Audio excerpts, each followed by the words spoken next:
বাড়িতে high speed internet থাকার পরও কি সব ঘরে ওয়াইফাই সিগন্যাল পাওয়া যায় না? ওয়াইফাই বারবার ডিসকানেক্ট হতে থাকে। এই দুর্বল নেটওয়ার্কের জায়গাগুলোকে বলা হয় ওয়াইফাই ডেড জোন। আর এই সমস্যার পার্মানেন্ট সমাধান হলো এই ছোট্ট ডিভাইসটি, TP link dual band wifi extender. সহজ কথায় এটা একটা wifi signal booster. Main router থেকে আসা দুর্বল সিগন্যালকে মাঝপথে রিসিভ করে তার পাওয়ার বাড়িয়ে চারিদিকে ছড়িয়ে দেয়। ঘরে যেখানে 30-40% নেটওয়ার্ক পাচ্ছেন, সেখানে এটা প্লাগ করলে নামের শেষে ইএক্সটি লেখা নতুন ফুল সিগন্যাল নেটওয়ার্ক পেয়ে যাবেন এবং ইন্টারনেটের স্পিডও একদম স্টেবল পাবেন। কিছুদিন আগে আমরা এখানে একটা ওয়াইফাই ক্যামেরা ইনস্টল করেছিলাম, কিন্তু মেন রাউটার থেকে দূরে থাকা ক্যামেরাটা মাত্র 40-45% সিগন্যাল পাচ্ছিল, ফলে লাইভ ফুটেজ দেখতে গেলে থেমে থেমে যাচ্ছিল।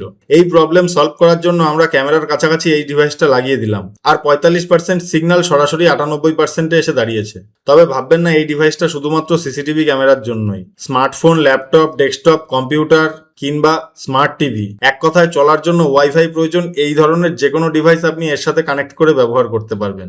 নতুন এক্সটেন্ডার কেনার আগে একবার দেখে নিন বাড়িতে পুরনো রাউটার পড়ে আছে কিনা, কারণ বেশিরভাগ রাউটারেই রিপিটার, রেঞ্জ এক্সটেন্ডার, অ্যাক্সেস পয়েন্টের মতো ফিচার থাকে। প্রপারলি কনফিগার করে নিলে সেই পুরনো রাউটারও একদম ওয়াইফাই এক্সটেন্ডারের মতোই কাজ করবে।